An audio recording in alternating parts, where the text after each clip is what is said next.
Muito boa noite, sejam bem-vindos já ao Linha Aberta. Às terças-feiras, cá estamos, como habitualmente o fazemos, para lhe propor um tema para debate. Hoje vamos olhar para o combate à corrupção, à luz então da decisão do Conselho de Ministros na última semana, que aprovou aquilo que se chama Plano de Ação da Estratégia de Reforma da Administração Pública, portanto, que tem enfoque na prevenção e combate à corrupção. É um plano que, de acordo com os dados que foram apresentados pelo Ministério da Administração Estatal, tem 7 enfoques, entre os quais o reforço da integridade no combate à corrupção na administração pública, a profissionalização dos funcionários e agentes do Estado, a consolidação e coordenação das estruturas da administração pública. Tenho comigo 2 convidados, tenho comigo Baltazar Fael, que é do CIP, Centro de Integridade Pública, uma instituição então que se tem dedicada a estudos em várias áreas, entre as quais a questão da transparência e integridade, e Eduardo Sumana, que é do Gabinete Central de Combate à Corrupção. Tínhamos também convidado o Ministério da Administração Estatal, que é, na verdade, o dono desta estratégia de combate à corrupção, mas não se fez presente, portanto, pelo que percebemos, a administração pública aberta, como tantas vezes se proclama, não é tão aberta como mostram os factos, quando é a altura então de discutirmos com a própria administração pública os seus próprios atos, como é aquilo que nos propomos para fazer hoje. De qualquer das maneiras, vou então introduzir os meus convidados. Começo aqui pelo representante do Gabinete Central de Combate à Corrupção, Eduardo Sumana.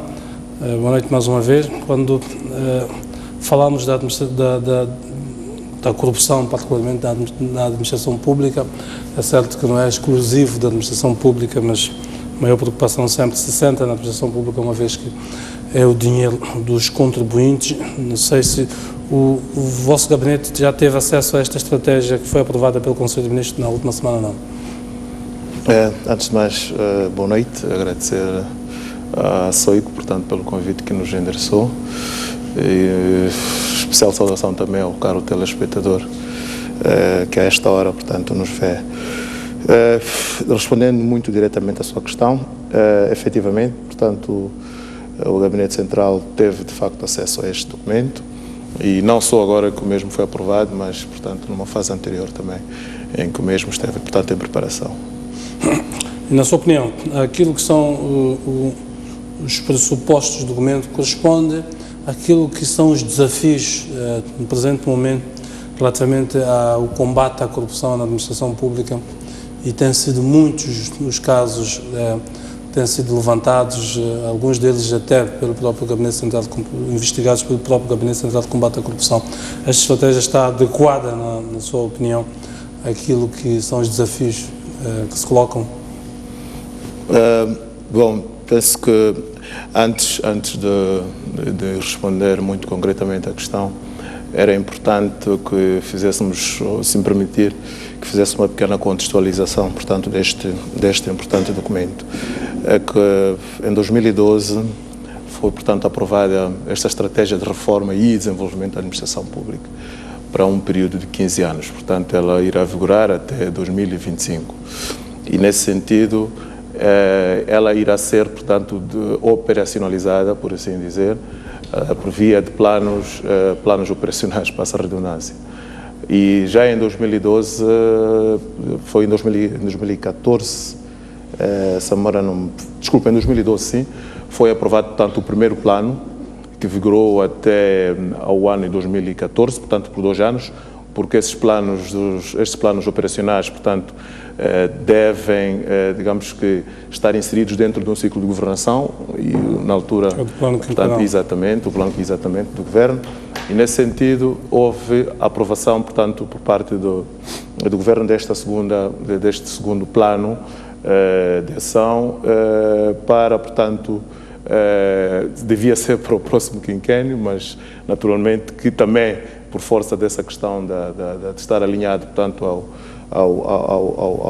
ao programa quinquenal do Governo, portanto, irá vigorar até 2019. E, portanto, um terceiro será será aprovado nessa altura para vigorar por mais 5 anos. E o que nós olhamos, portanto, e respondendo já à sua questão, é que esta estratégia vem, de facto, primeiro, pensamos nós que ela vem a reforçar, este plano, vem a reforçar aquilo que já havia sido preconizado, portanto, pelo plano que o antecedeu. Estou-me a referir a este plano aqui, que vigorou, portanto, de 2012 a 2014. O que este plano veio nos trazer é, de facto, dizer mais ou menos isto: olha, até esta altura nós alcançamos isto e nós agora vamos reforçar, digamos, que os mecanismos até aqui existentes. Agora, há uma outra perspectiva e uma outra abordagem que o mesmo plano se faz, não é, nesta questão de combate à corrupção, que é a envolvência em que o mesmo procurou, portanto, estabelecer, sob o ponto de vista de atores nesta questão de combate, de prevenção e combate à corrupção, o que não era muito visível, digamos, que no anterior plano. Aqui nós notamos, digamos que, embora, ou melhor, ainda que não seja de forma, portanto, direta, notamos, digamos, que em termos de intervenientes há uma maior abertura para várias instituições, incluindo o setor privado. E achamos nós que, nesse sentido, eu acho que estamos no bom caminho. Muito bem. Baltasar Fel, o CIP tem feito vários estudos na questão da transparência, na questão da corrupção. Este plano estratégico que nos é apresentado aqui este plano de ação de combate à corrupção que foi aprovado pelo Governo, na sua opinião, está ajustado ou não ao contexto político atual ou não, e aquilo que são as grandes enunciações dos planos de governação? Também dizer muito obrigado pelo convite, que nos honra bastante. Cumprimentar também o colega do painel e dizer que daquilo que é o trabalho do CIP ao longo dos anos, que é praticamente este de estudar a questão da corrupção, da transparência e da integridade no nosso Estado, o que nós verificamos é que, mais uma vez, o governo vem nos brindar. E eu digo mais uma vez porque eu participei em algum momento na monitoria da estratégia anticorrupção que terminou em 2010. E lá nós apontamos várias incongruências que existiam nessa estratégia anticorrupção. Porque aqui nós estamos a falar concretamente de uma estratégia anticorrupção. Estamos a falar de um programa de reforma da administração pública em que vai se acoplar a questão da corrupção. E esse é um dos aspectos que nós sempre criticamos. É que estamos a falar de uma área específica que não tem, que tem, quer dizer, pontos específicos, e que esses pontos específicos devem ser tratados à parte, com mecanismos próprios, com especificidades próprias. Quer dizer, não se coaduna com pegarmos numa questão ligada ao combate à corrupção e integrarmos, portanto, dentro de uma estratégia global da reforma do setor público. Penso que, em termos de concepção, a estratégia anticorrupção estava melhor desenhada do que este plano.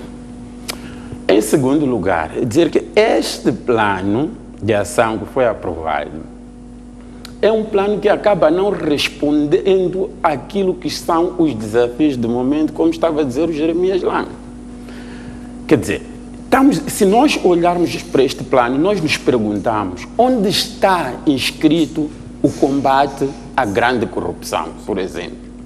Eu não encontro medidas, não encontro atividades que se ligam ao combate à grande corrupção. Hoje estamos a falar da questão das dívidas ocultas. Se nós formos a ver aquilo que são os documentos da Comissão Parlamentar de Inquérito, que diz que é preciso reformar a legislação no que diz respeito à forma como o governo vai contrair empréstimos, mas quando olhamos para esta estratégia, já não encontramos ações que se ligam a este tipo de atividade. Quer dizer, estamos a falar de um documento que não sabemos como foi produzido, embora se diga que com a participação da sociedade civil, pelo menos o CIP não participou na concepção deste documento. Não foram consultados? Nunca fomos consultados sobre a concepção deste documento. Simplesmente, afinal, é que aparecemos numa reunião que foi convocada para legitimar aquilo que o governo já tinha feito. Portanto, é uma estratégia anticorrupção que continua, aliás, é um documento que continua a pugnar no combate à pequena corrupção. E a grande corrupção, como as dívidas ocultas que vão acontecendo neste país, não encontram campo neste tipo de documentos. E eu penso que este documento devia ser exatamente um ponto de partida para nós atacarmos este tipo de casos. Portanto, não encontro. Li o documento e já venho acompanhando esta estratégia global da reforma do setor público desde que foi produzida. Não como interveniente no processo, mas como uma pessoa que quer ver como é que o Estado, como é que o governo cria medidas concretas para combater a corrupção. Está claro que neste documento o combate continua a ser na pequena corrupção, muito mal feita, e a grande corrupção não aparece neste documento.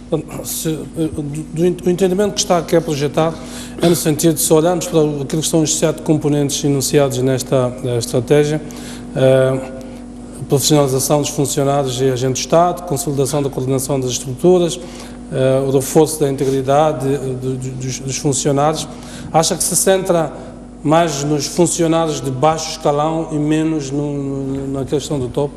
Claramente, Jeremias, se nós formos a verificar, o que há aqui é uma mistura. E se for a verificar aquilo que são as atividades prioritárias deste plano, este plano não vai ao cerne da questão, daquilo que são as reformas que nós pensamos que devem ser introduzidas dentro do Estado. Para além desta grande questão, que é tentar misturar, portanto, não chama isto de estratégia de combate à corrupção, e o governo também não chama, mas tentar de alguma forma pegar em questões de corrupção que são de grande importância neste país, que devem ser atacadas, e dizer neste plano que elas são prioritárias. Não é verdade. O que acontece é que na ERDAP, na estratégia da reforma da administração pública, este ponto ligado ao reforço da integridade na administração pública era a componente quinta. E o que se fez neste plano de ação foi simplesmente mudar, dizer que nós, como governo, estamos a dar a prioridade ao combate à corrupção, e passou-se para a componente 1. Mas em termos de estratégia aqui que devia ser, portanto, levada a cabo, em termos das melhorias e das mudanças que deviam ser levadas a cabo, nós não encontramos nenhuma mudança aqui substancial, algo que possa, portanto, configurar dizer que o governo está a ter como prioridade, portanto, neste momento, o combate à corrupção. Eduardo Suman, o Gabinete Central de Combate à Corrupção é o elemento central de combate à corrupção, mormente ao nível da administração pública. Esta ideia que é aqui anunciada pelo Baltazar Fael, de que o Gabinete Central da Corrupção parece ter garras para os pequenos e não as mostra para os grandes, para a chamada grande corrupção, como é que vocês encaram estas críticas que são feitas ao Gabinete Central de Combate à Corrupção? E se esta estratégia ela serve para aquilo que são os vossos propósitos, digamos, na prossecução da ação de combate à corrupção? Sim, eu penso que eu acho que é uma questão de conceitos, não é? Porque, na verdade, eu acredito que, tratando-se de um plano de curto, médio e longo prazo, eu acho que, e como muito bem disse o Baltazar, isto é um programa que o governo tem, que o Estado moçambicano tem, para, portanto, combater este fenómeno. E eu acredito que aqui nós teremos, são linhas estratégicas, são as grandes ideias de como isto vai ser desencadeado. E como disse na minha locução inicial, é que este plano, que é de 15 anos, esta estratégia, né, porque a estratégia de reforma e desenvolvimento da administração pública, ela tem um enfoque, portanto, esta questão de melhorar os serviços da própria administração pública, em vista, portanto, à satisfação dos interesses do cidadão, e por via disso entendeu-se, porque esta questão da corrupção, naturalmente, que é transversal, e a administração pública é por excelência, portanto, onde maiores casos da corrupção, portanto, acontecem, entendeu-se, portanto, adotar-se esta fórmula, portanto, integrado aqui a corrupção, portanto, como elemento transversal. E como disse, portanto, sendo uma estratégia de longo prazo, ela é operacionalizada através de planos muito concretos. E falei aqui também de um plano de 5 anos, que são estes. Este é um deles, que foi recentemente aprovado. E para além destes planos, portanto, dos tais 5 anos, existe um plano de atividades que é, portanto, que é anual. Portanto, nestes 5 anos existirão 5 planos de atividades. E quando se diz, portanto, que em nenhum momento se vai refletir a questão tanto do combate à corrupção como uma estratégia muito concreta do Estado, me parece não ser, portanto, essa a minha apreciação, porque, na verdade, se repararmos, portanto, nesta componente 1 deste plano, no ponto 1.1, veremos aí que há como eu disse, isto é um plano de longo prazo, vem aí uma indicação de que há necessidade de se elaborar e implementar, portanto, planos de prevenção e combate à corrupção. Eu penso que, por aí, eventualmente, esta questão poderá ser acautelada por via desses planos, portanto, a que me referi. Por outro lado, esta questão da grande e pequena corrupção, portanto, é um debate que nós, no seio do gabinete, portanto, temos tido, mas do ponto de vista teórico, porque na prática para nós corrupção é corrupção, seja ela grande, seja ela pequena. E também não queria entrar muito neste debate, se persegue mais a pequena. Penso que os últimos dados desmentem, portanto, essa tese. E também não posso concordar com a ideia de que esta estratégia visa, digamos, que não quero aqui ser advogado de qualquer entidade que seja, mas não me parece ser correto dizermos que esta estratégia visa, de facto, a pequena corrupção. Porque até poderemos estar a entrar em alguma, digamos que, incoerência, porque se em algum momento dissemos que isto não é uma estratégia, mas depois dizemos que ela visa a pequena corrupção, portanto, me parece não ser por aí. Porque, na verdade, se repararmos de forma atenta para os pontos em que ela depois vai elencando, vemos aí, de facto, a questão da declaração de rendimentos, isto não é para o pequeno, não é para a pequena corrupção, vemos aí a questão da promoção da transparência dos atos de gestão pública, isto não é pequena corrupção, vimos aí a questão da garantia do funcionamento das comissões de ética, etc. Portanto, estou a citar aqui alguns exemplos, mas existem aqui vários, que eu acho que de uma leitura mais atenta a este documento podemos, de facto, sacar. E que eu acho que a abrangência, portanto, é genérica e não há necessariamente um enfoque sobre este ou aquele tipo de corrupção. O Gabinete Central de Combate à Corrupção é um órgão especializado no combate à corrupção, vários tipos de corrupção. Daquilo que tem sido a vossa ação ao longo deste tempo, o que é que consideram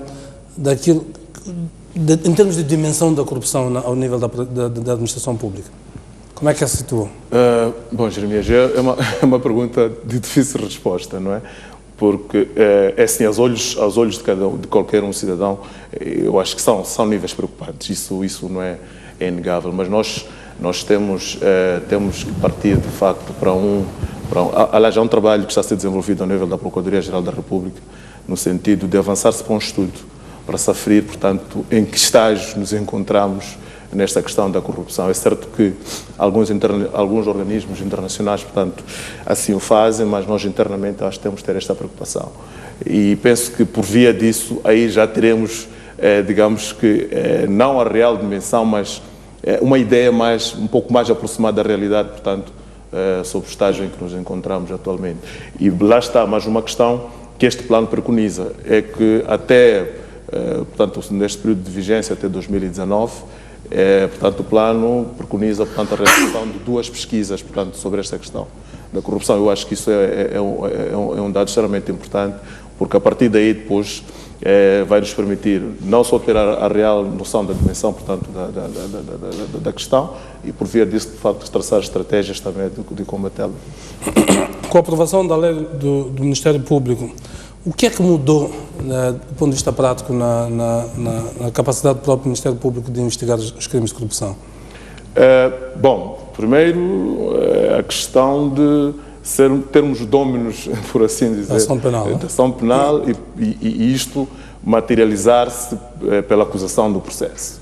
E mais do que isto, hoje falo do Ministério Público nesta componente especializada, que é o Gabinete Central de Combate à Corrupção. Mais do que isto, nós como, portanto, magistrados afetos àquele gabinete, temos a prerrogativa de, numa linguagem muito simples, perseguir o processo até a tua fase, portanto, final, não é? Que seja participando no julgamento, interpondo recursos, etc, etc.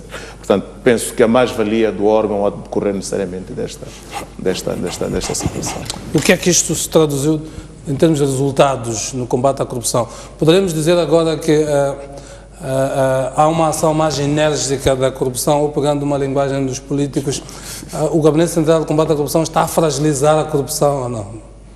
Fragilizar? Bom, isto acho que vocês melhor do que ninguém poderiam nos dizer, mas o que nós nos propomos e a nossa missão decorrente da lei e da própria Constituição é clara neste sentido. Nós somos o órgão especializado, mas atenção, não o único no combate à corrupção, e isto é preciso, até haver esta percepção de que tudo é o gabinete, não é bem assim.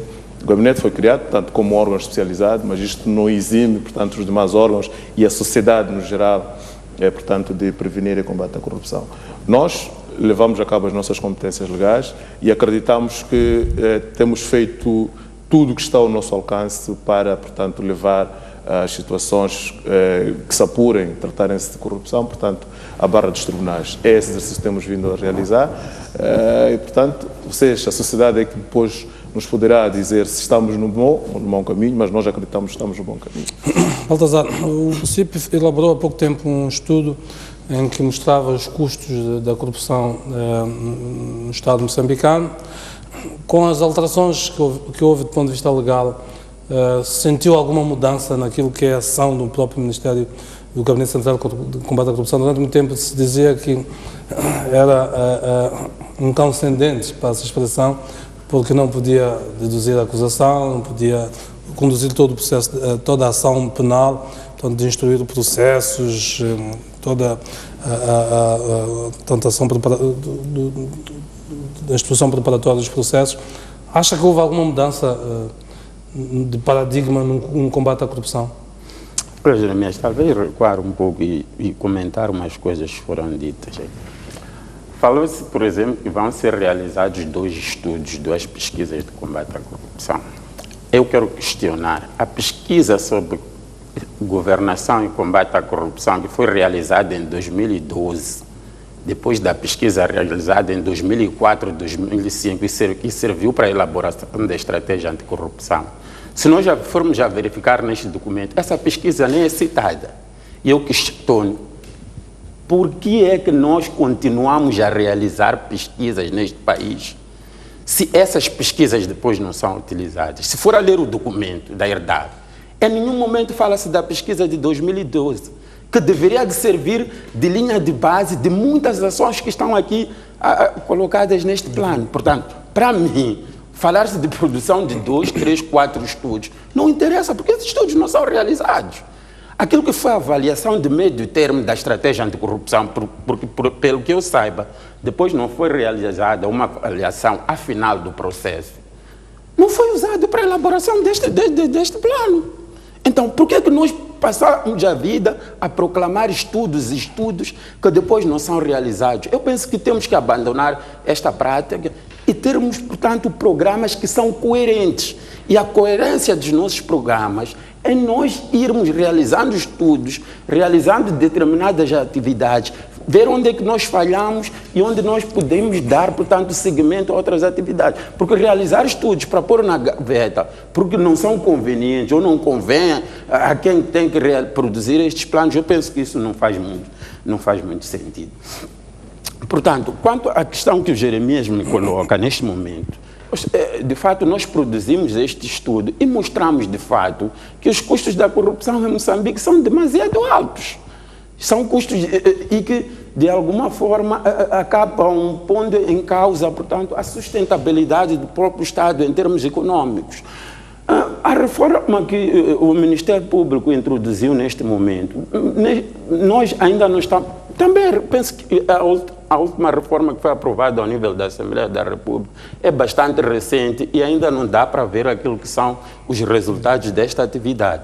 Mas nós pensamos portanto, de alguma forma, convocamos o próprio Ministério Público a ler este estudo e tirar aquilo que são as ilações necessárias. Não sei se o Ministério Público, neste caso o Gabinete Central de Combate à Corrupção, tem tido o ensejo ou a vontade ou a necessidade de ler estes estudos de alguma forma para o poder guiar naquilo que são as suas atividades. Mas é um estudo que traz números concretos. É o primeiro estudo que foi realizado em Moçambique e, se calhar, são poucos estudos que existem ao nível mundial com este tipo de teor e que podia ser aproveitado de alguma forma para ver quais são os setores que são mais propensos à prática de atos de corrupção.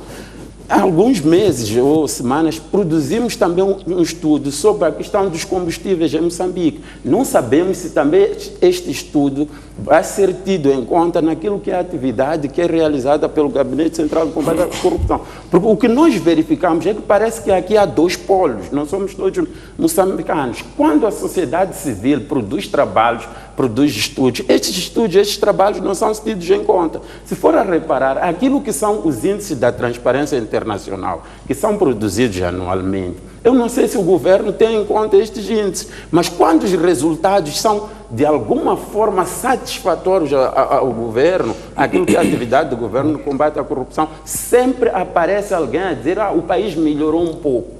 Mas quando estes resultados, portanto, não favorecem ao governo, também sempre aparece a dizer qual é a credibilidade desse estudo, etc.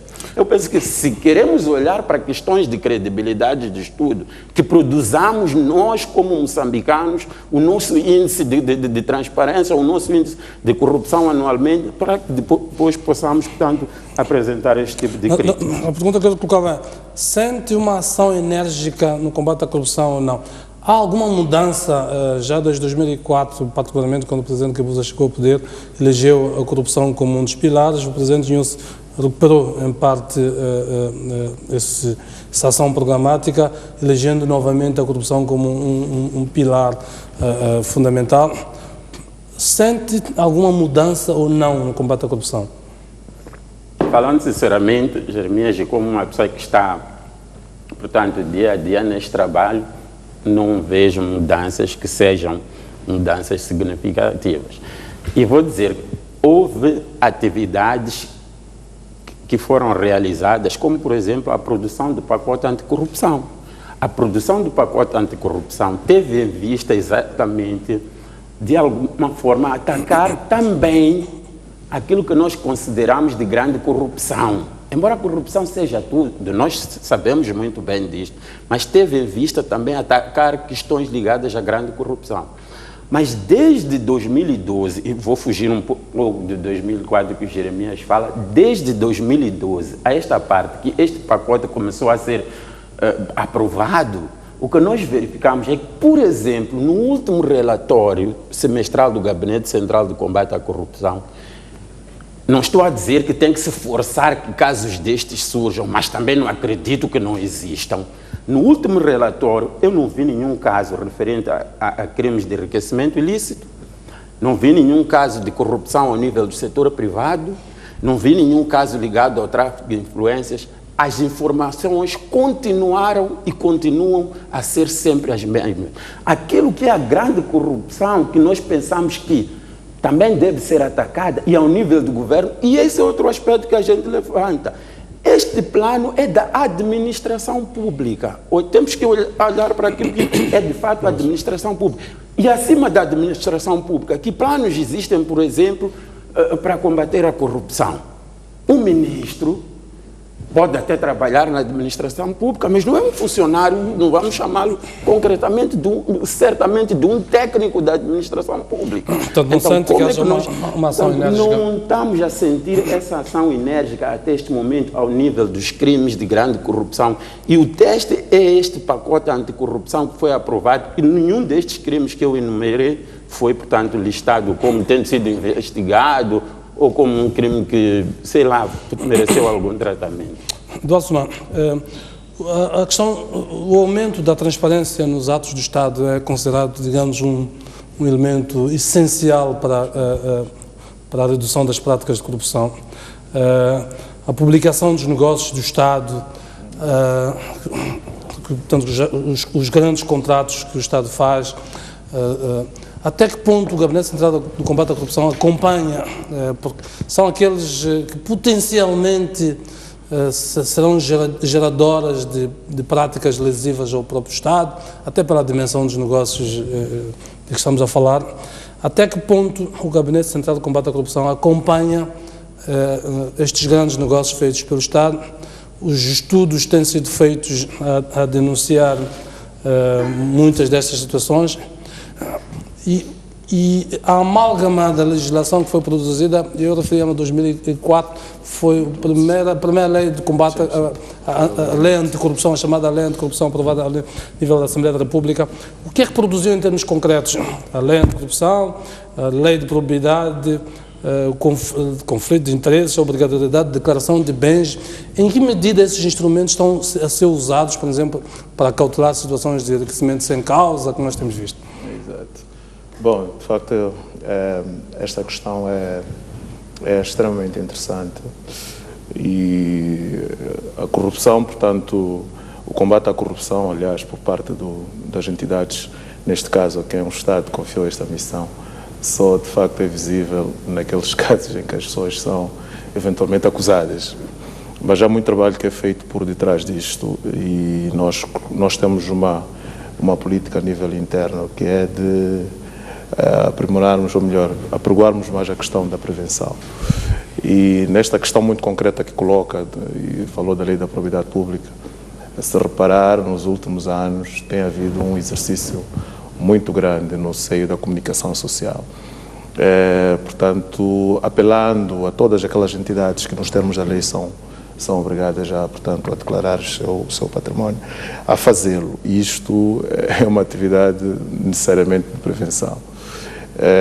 A questão que é posta aqui... No entanto, de acordo com os dados, por exemplo, o último informe da Procuradora-Geral da República mostrava que ainda há muita gente que sem dúvidas. Não está a fazer declaração de E e ainda bem que o Jeremias se lembrou disto, nós temos tido o cuidado de sempre que avançamos por uma investigação e que a pessoa investigada é uma entidade que, nos termos da lei, portanto, tem a obrigação de declarar, aferir este facto. Este é um dado muito importante, porque a lei da probidade depois já encerra em si algumas sanções sobre esta questão, de não declarar, depois, etc, etc. Então temos tido esse cuidado. Mas, de qualquer forma, me parece que neste momento não é a regra da administração pública, pelo menos para a administração pública em sentido mais amplo, incluindo os institutos públicos, etc. Não parece que seja a regra, poderá haver um e outro caso isolado.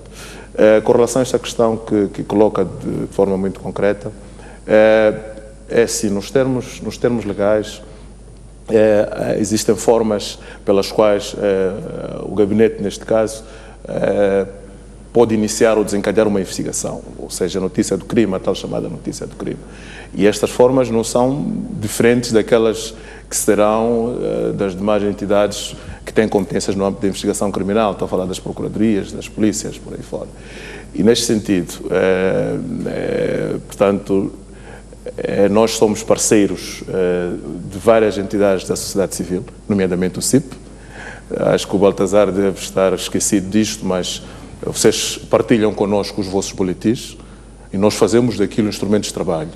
Não foi por acaso que aí alguns anos atrás, quando produziram aquela questão do rastreio da despesa pública, quando iniciou aquela questão do investimento no distrito dos 7 milhões, houve um trabalho que o CIP fez muito bem feito, em que fez nem foi uma participação, mas foi partilhar connosco esse trabalho que foi feito, portanto, penso que foi em alguns distritos na ocasião. E nessa altura foram desencadeados processos e as pessoas responsabilizadas porque, na verdade, estavam a fazer uso indevido daqueles fundos. Isto para dizer que nós sentimos, eventualmente, esta desaproximação, se assim se pode dizer, do CIP nos últimos tempos, mas são nossos parceiros, como são as outras entidades do setor privado, nomeadamente nós trabalhamos muito com o CTA, com o Instituto de Diretores, por aí fora. E nesta questão que me coloca, voltando à questão do Jeremias, é que eu dizia que, portanto, estas questões só nos aparecem por esta via, ou seja, por notícias que a gente, por algum órgão da comunicação social, jornais, televisão, etc., etc., ou havendo estes estudos que são feitos por estas entidades vocacionais, remetem-nos esses expedientes e nós trabalhamos nesses expedientes com certeza. Agora, é preciso fazer menção aqui que o Gabinete Central de Combate à Corrupção é uma entidade integrada na orgânica da Procuradoria-Geral da República. Nestes grandes negócios a que o Jeremias se referia, eu sei que em alguns, isto é de lei, a Procuradoria-Geral, não é, é chamada a emitir, os tais legal opinions. São, portanto, um parecer mais ou menos da Procuradoria sobre questões de legalidade, etc., etc. E nesse âmbito, constatada alguma irregularidade nesses contratos, ou a nível da Procuradoria-Geral da República, porque existem, isto também é preciso deixar aqui muito bem claro, que existem processos derivados da qualidade das pessoas ou da complexidade da investigação em si, que são investigados a nível da Procuradoria-Geral da República. Então, nestes casos, dependendo das situações, ou são investigadas àquele nível, ou são, portanto, encaminhadas ao Gabinete Central para os efeitos devidos. É mais ou menos isto que eu posso dizer, sim. Já houve algum processo, por exemplo, a partir de uma declaração de bens feita por algum dos visados pela lei, portanto, em que se nota uma discrepância entre a declaração feita e aquilo que é o património, que é exibido pela pessoa. Sim, temos estes processos. Só que, naturalmente, estão naquela fase em que, por imperativos legais, nós não podemos revelar isto. E ainda bem que o Baltazar faz menção disto e pronto, fica aqui a nota. Na verdade, estes processos não foram, porque também esta é outra nossa política desta interação que queremos ter com o público, é de trazer para a sociedade situações acabadas, situações que depois amanhã não levaremos as pessoas a um julgamento gratuito na opinião pública. Isso nós procuramos salvaguardar a todo custo. Então, estas questões não foram reveladas porque, eventualmente, ainda não tiveram desfechos, portanto, que se pretende. Agora, naturalmente, que em sede de um próximo informe do Gabinete, não saberei dizer quando, certamente que estas questões, eventualmente, se tiverem o seu desfecho até lá, irão ser abordadas. Não o fazemos, não porque não os temos, não. Existem situações de investigação sobre estas questões. E pronto, neste momento é preciso também fazer menção disto. É um facto, elas é um crime novo no seio da nossa legislação. Esta questão do enriquecimento ilícito a nível internacional, eu acho que Moçambique é um dos países que ousou avançar por aí. Muitos países têm recuado, têm portanto, descartado este tipo de crimes, mas nós estamos aqui e temos trabalhado, estamos a fazer o nosso trabalho e, na medida em que considerarmos que este facto já tem a matéria suficiente de levar a pessoa ao tribunal, nessa altura certamente que traremos, portanto, os fatos ao público. Como magistrado do Ministério Público, sente-se satisfeito com aquilo que vocês têm feito no combate à corrupção, quando mede aquilo que é o conhecimento que tem como magistrado, mas também é cidadão ao mesmo tempo, quando se coloca do lado do cidadão e tem esta percepção das discrepâncias sociais que se geram, das percepções de que há atos, há gente que está a enriquecer por atos menos lícitos. Quando vocês depois fazem uma autoanálise,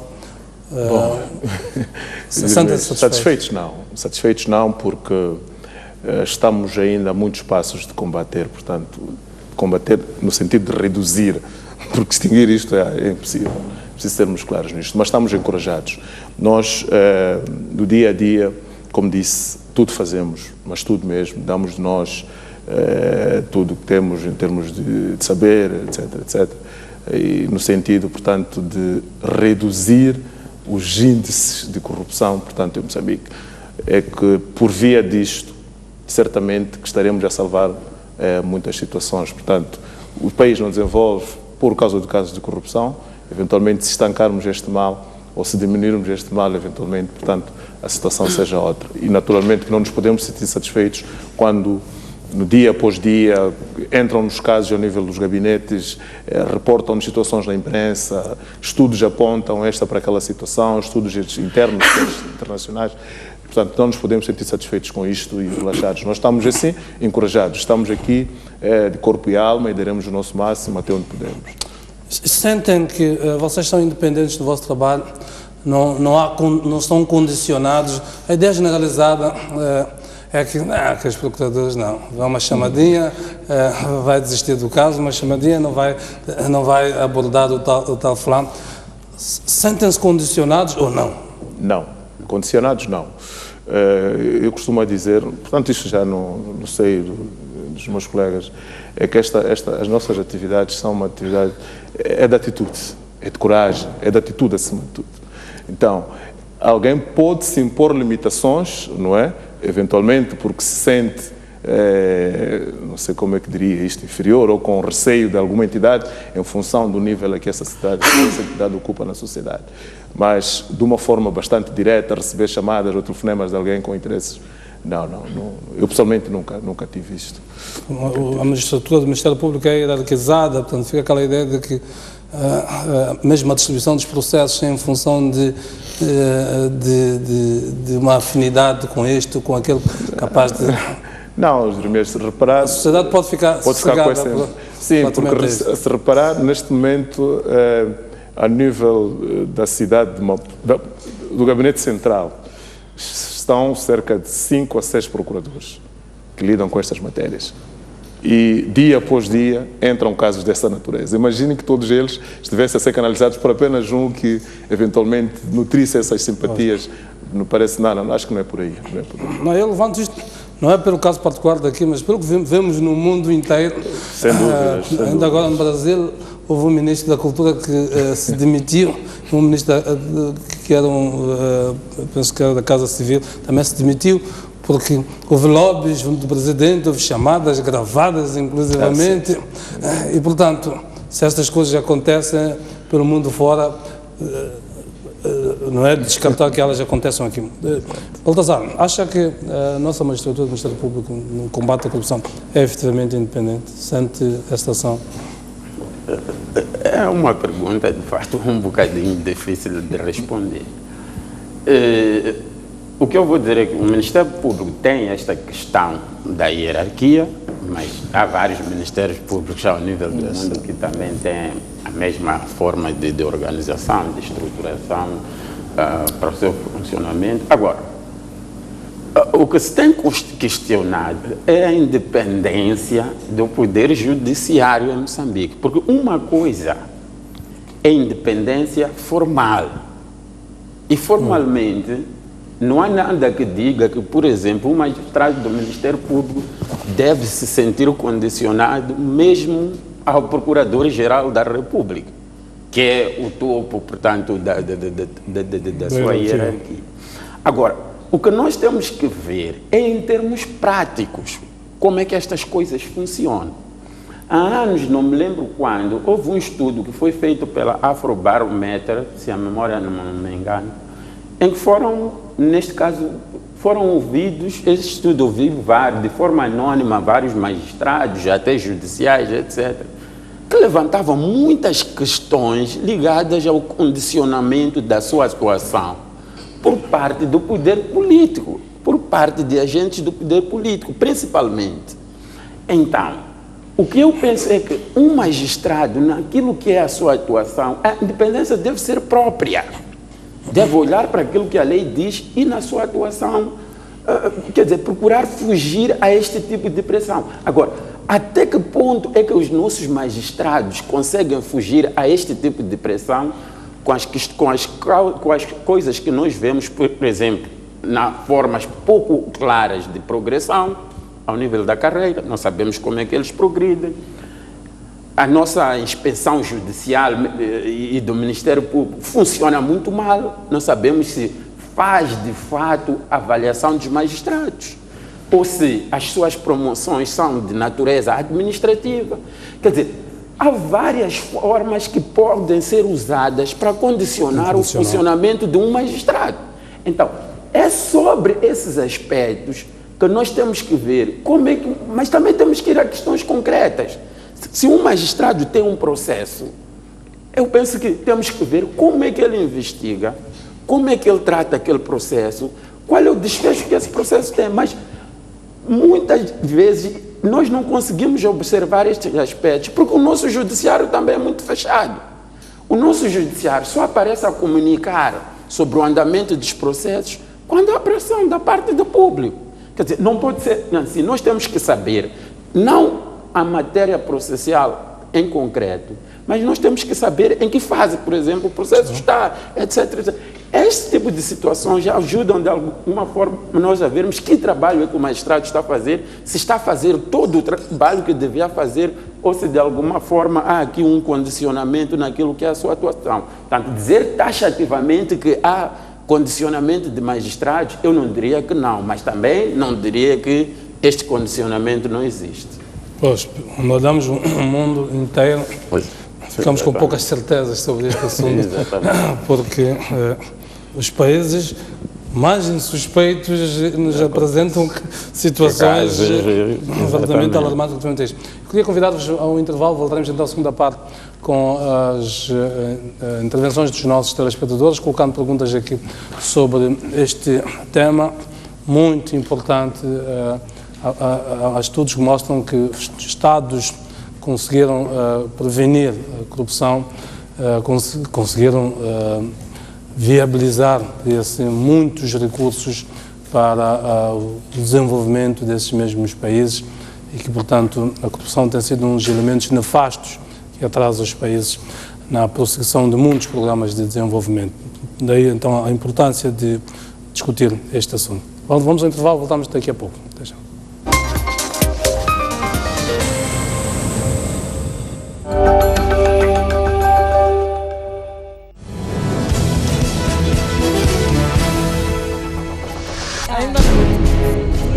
À quarta-feira, às 23 horas, Boaventura Município junta-se a 3 grandes mulheres da sociedade. Gera-se tudo, caça-se tudo, para.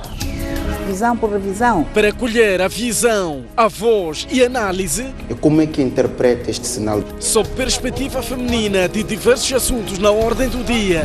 O que a Renam está a fazer é uma afronta ao Estado. É preciso cantar muito alto o bem. E que esse bem seja real. A arma e a guerra não são a forma de resolver os nossos problemas como cidadãos. Estão-se a manchar, vocês. Não há ninguém que vai tapar o sol. Os processos são dinâmicos das revoluções. Todo mundo está amarrado em algum lugar e acha que é ali onde tem que comer. Os políticos têm uma responsabilidade bastante grande. Estamos a tocar batuques, ninguém está ouvindo. É preciso que venha para eles poderem explicar. Despolitizar excessivamente o órgão eleitoral, o que quer dizer? Opinião no feminino.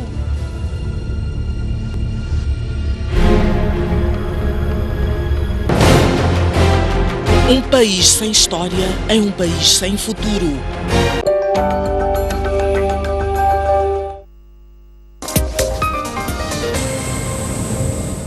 Muito bem, estamos na segunda parte desta linha aberta. A partir desta altura temos a nossa linha disponível para interagir com os nossos telespectadores.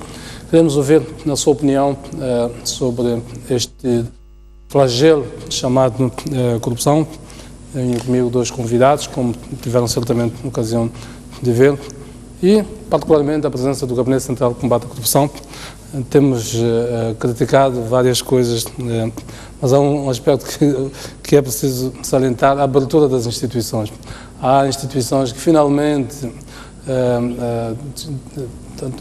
perceberam então o contexto que se vive e abriram-se, e o Gabinete Central de Combate à Corrupção é sem dúvida uma das instituições que merece realce para mostrar que nem tudo vai mal neste país. Há comunicados regularmente que emite. Poderá faltar outras coisas, mas penso que a existência de uma geração nova de magistrados potencia de facto isto. Vemos também ao nível da magistratura judicial que seja de facto, esses passos sejam vitórias que não as desperdicemos com passos atrás. Tem indicação de que já tem o primeiro telespectador em linha, Sr. Moreira. Cadu Moreira, boa noite.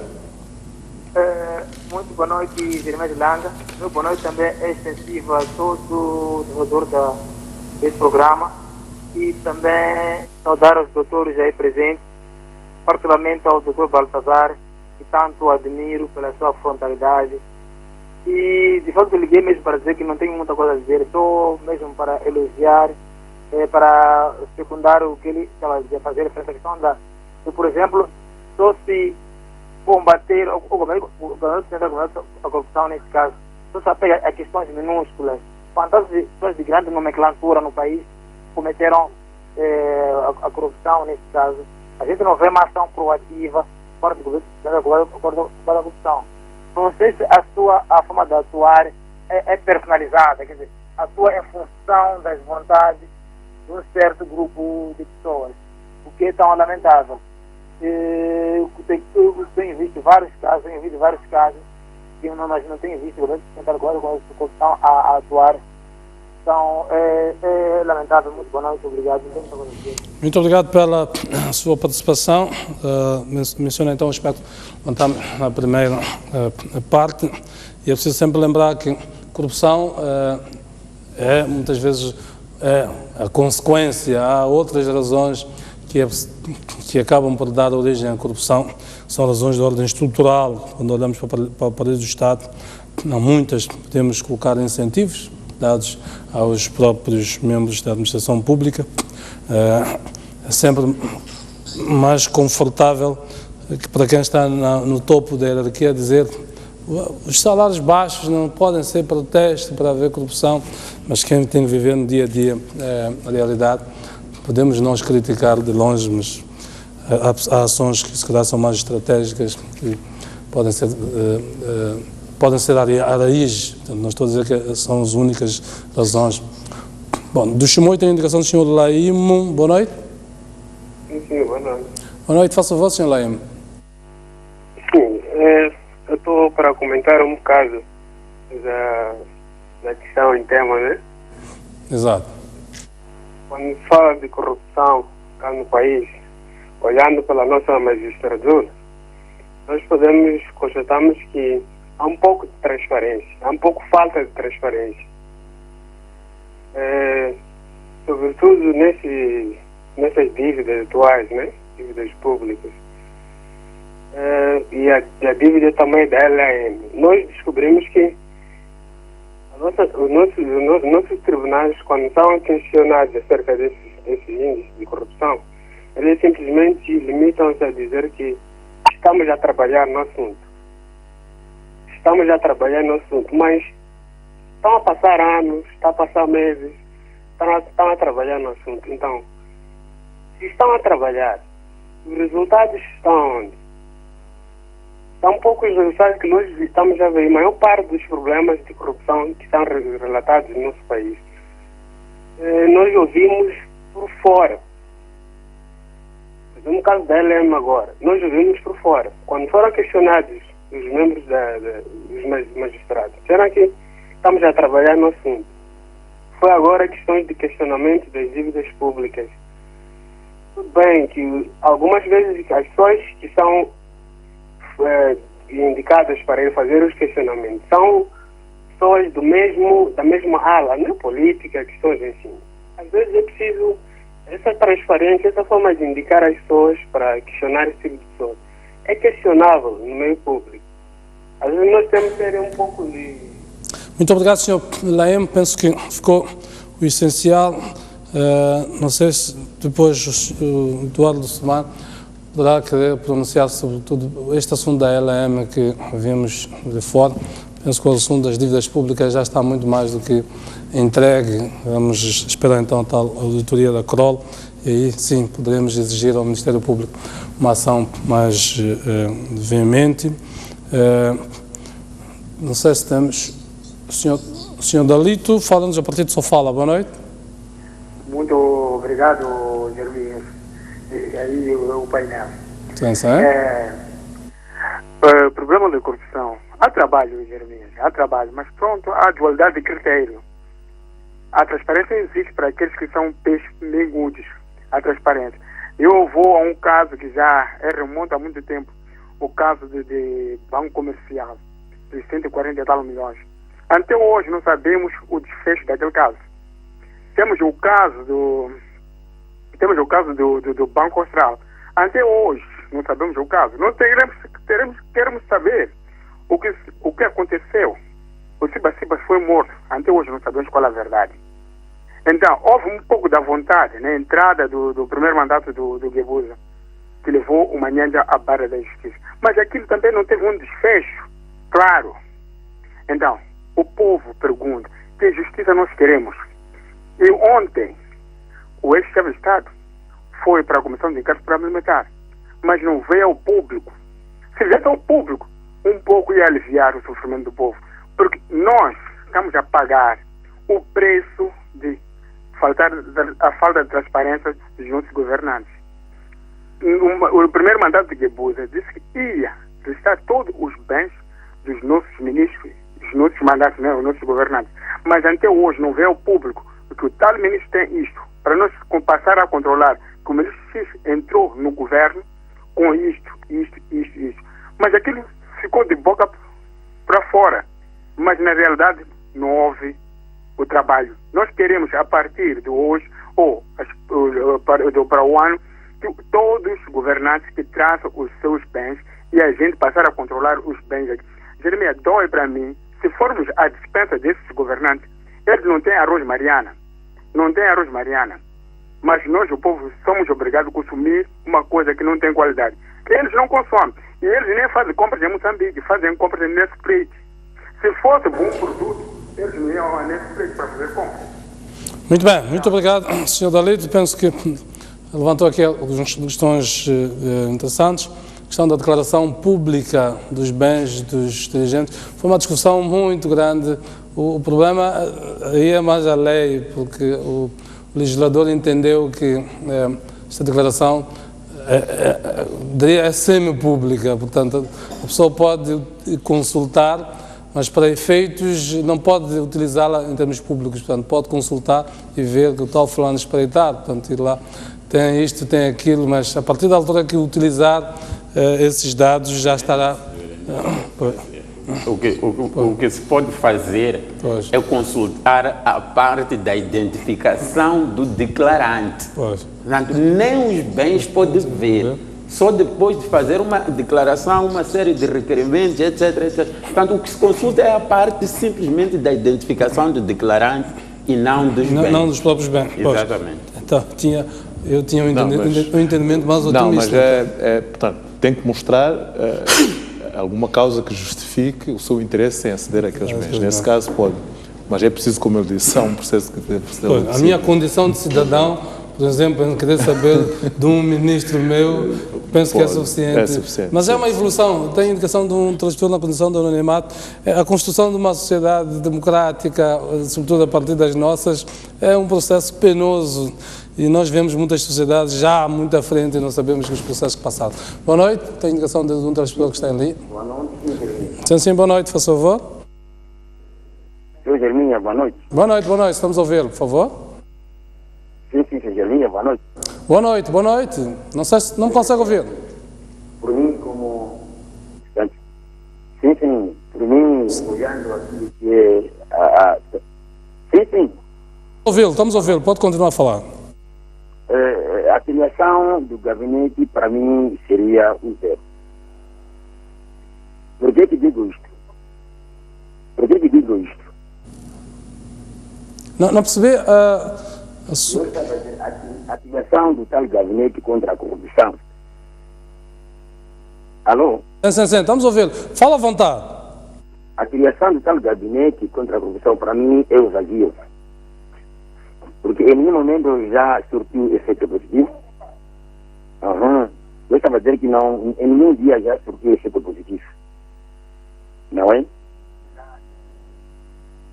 Porque as pessoas que já trabalham estão com situações também péssimas nas suas casas, para começar. Olhando aquilo que é a fixação dos salários, não é? Não sei se o budista deles são padrões internacionais ou não. E pode imaginar que um subordinado a nível do Estado está com 3 mil meticais contra o seu chefe superior com 70 mil meticais. O mesmo chefe, não é? O sabão que compra está a 45 meticais no mercado. E tem algumas vezes também não compra portanto, o tal sabão. Não sei se olhar o nível de pobreza que o país tem. Tenho mais uma certeza que hoje que estou aqui a falar este salão chinês, há quem não jantou em Moçambique. Agora, esse termo corrupção, para mim, me dizer no país, tão bom como o assunto não é tanto auscultado à comunidade. Os assuntos são falados a nível, portanto, superior e depois nós recebemos as leis. Mas não é assim como devia ser. Olhando para o país. Muito obrigado. Penso que a ideia essencial ficou. Recebemos o seu pensamento sobre este assunto. Vamos avançar para outros telespectadores. Mas eu mencionava aqui que nós estamos a falar de uma componente repressiva, portanto, por parte do Estado, através dos seus órgãos para o combate à corrupção. Há outras ações numa perspectiva mais preventiva para acautelar, portanto, que os atos de corrupção possam ocorrer. Um deles é o que foi levantado pelo nosso telespectador há pouco tempo.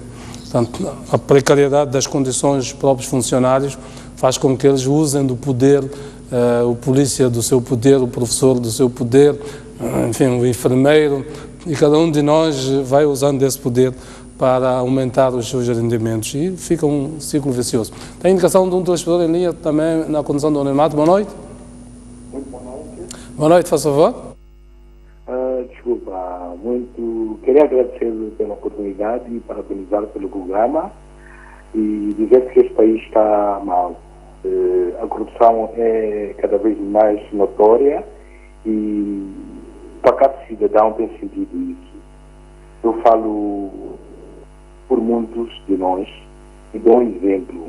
Nós, trabalhadores, estamos a sofrer. Eu sou trabalhador da Mosal e estamos doentes, temos problemas de saúde. Temos saúde e a Mosal foge à responsabilidade. A Mosal já corrompeu a Procuradoria, a Junta Médica e, no final de tudo, o funcionário é dado 3 meses e sai com uma mão frente e uma mão atrás.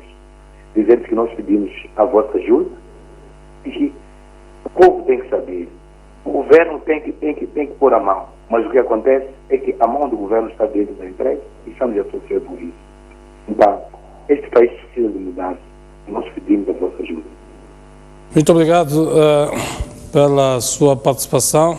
Bom, tem a sorte de ter um procurador aqui à frente e, portanto, como teve a ocasião de nos dizer, há o que se chama depósito legal, tudo que se publica nos jornais, nas televisões, enfim, fica, portanto,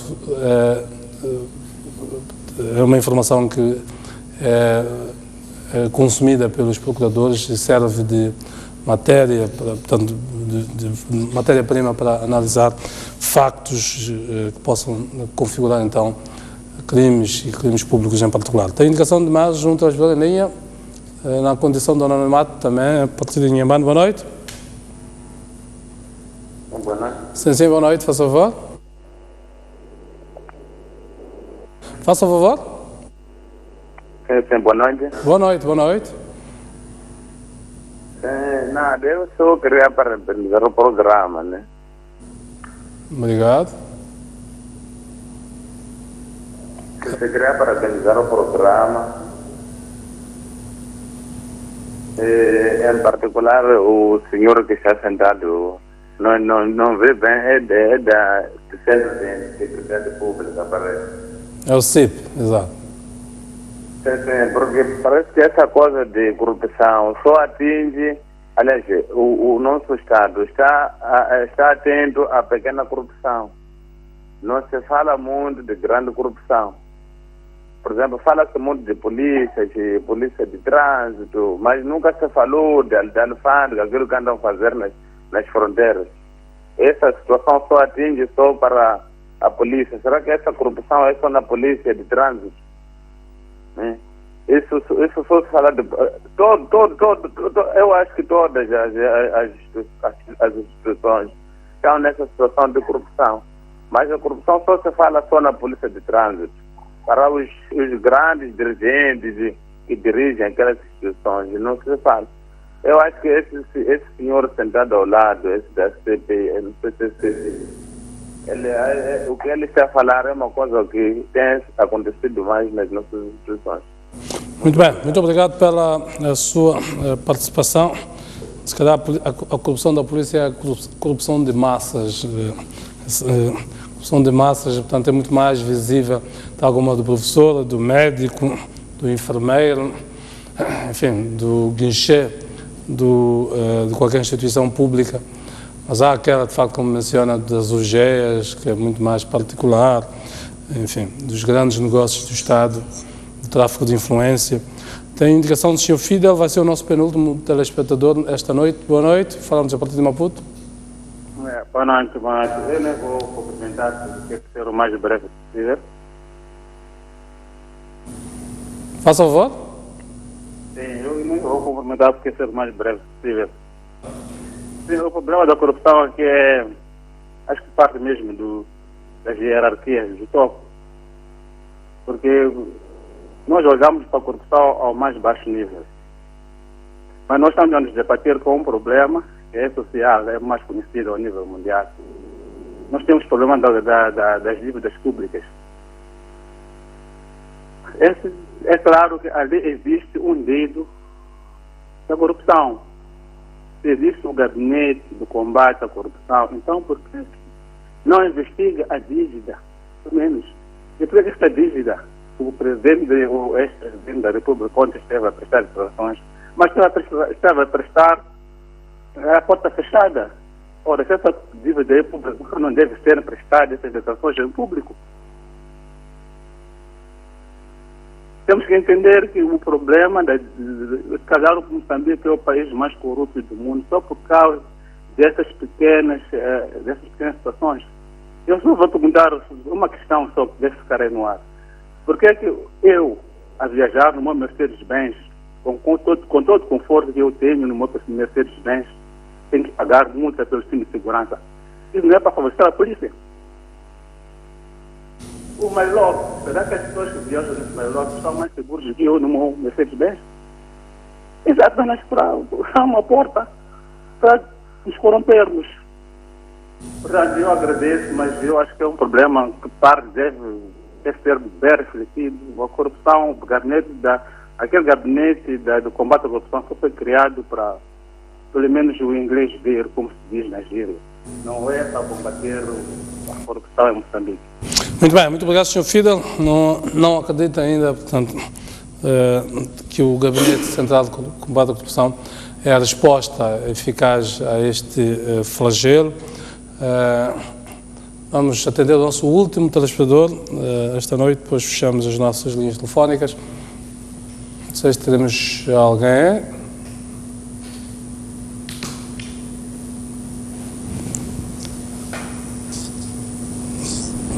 Temos um telespectador que nos fala a partir de Gaza. Bom, parece que hoje está bem distribuída a geografia, um telespectador quase por cada província. Boa noite. Boa noite. Boa noite, faça favor. Sim, eu participo, gostava de parabenizar o programa, mas acima de tudo lamentar realmente a ação do Gabinete do Combate à Corrupção. Porque o governo fala tanto da corrupção, mas incide mais na corrupção de pequena escala. Confessar-lhe que realmente ontem fiquei um pouco constrangida quando vi aquela audição ao ex-presidente Guebuza. A equipa foi toda ela que trabalhou com ela. Onde é que está a imparcialidade dos atos da administração pública? Foi um ato muito chocante. Se nós queremos combater a corrupção, temos que começar de cima para baixo. Aí vamos erradicar realmente a corrupção.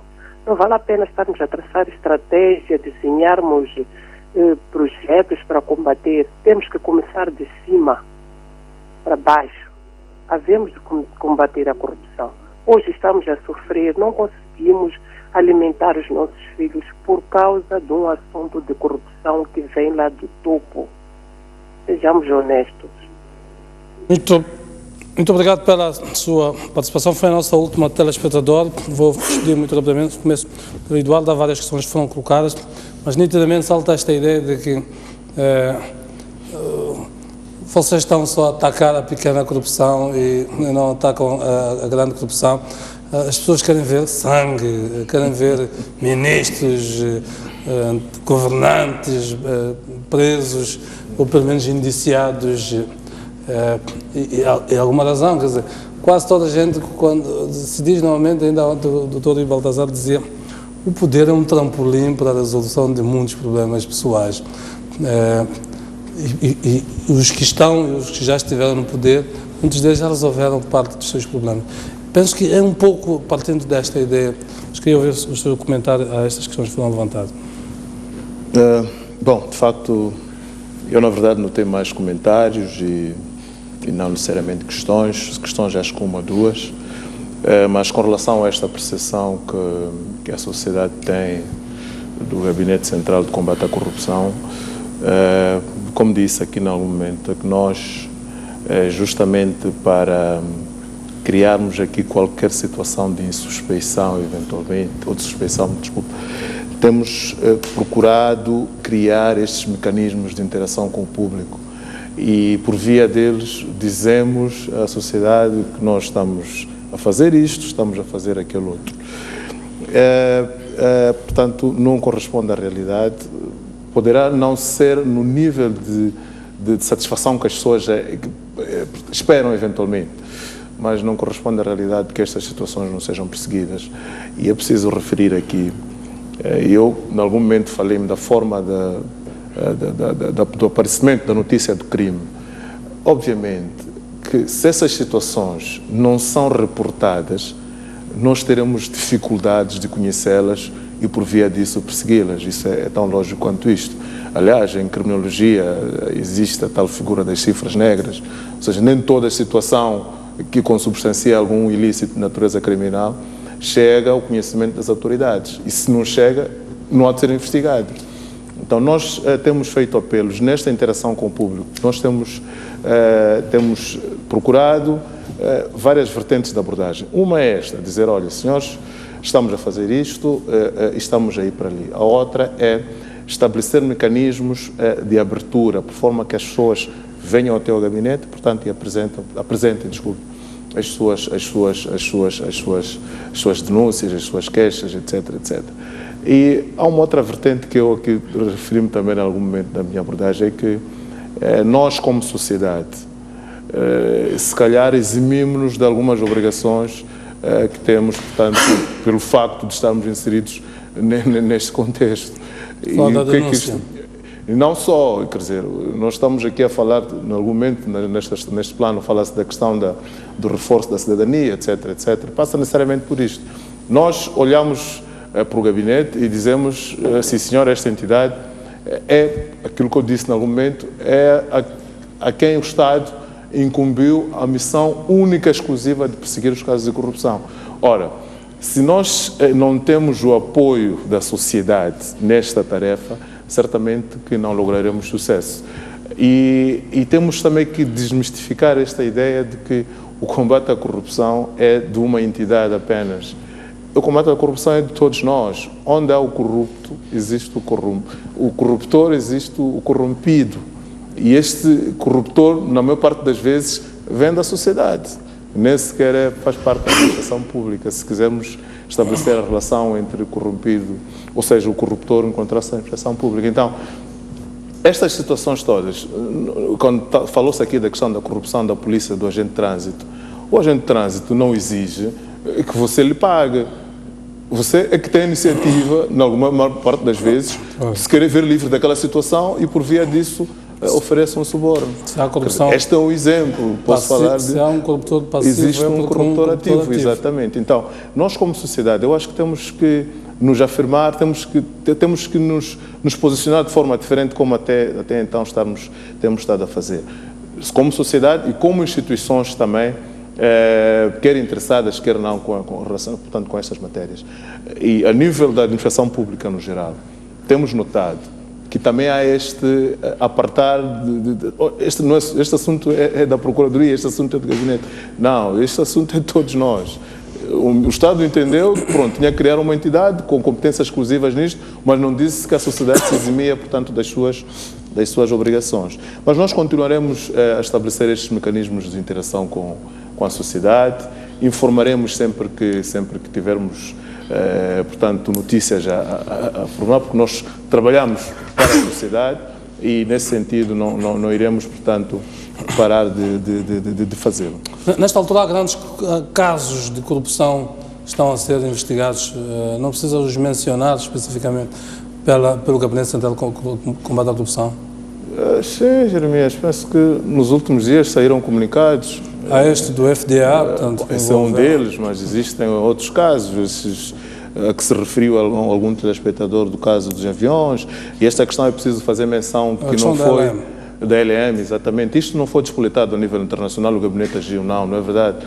O comunicado que a gente lançou na altura em que deduziu a acusação por uma situação que depois foi apurada, foi de que havia-se de abrir um processo autónomo para se investigar esta questão da venda dos aviões. Portanto, depois é que veio esta notícia que foi despoletada. Sim, aí tem razão. Acho que muita gente não se terá percebido. Dessa questão, eventualmente, exato. Portanto, mas está a ser investigado este assunto? Está.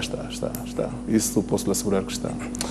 O assunto, a justiça americana já tinha indicadores, já tinha os tais agentes C e companhia e tal. Existe esta cooperação, por exemplo, com os outros países para chegar a acessos? E esta investigação é daquelas que necessariamente, e, portanto, irá ser feita a maior parte, portanto, por via da cooperação internacional. E esses mecanismos já estão desencadeados não só com as entidades a que se referiu, mas também com a entidade, portanto, estou a falar do Brasil, neste caso. Muito bem, vamos lá que tenhamos isso.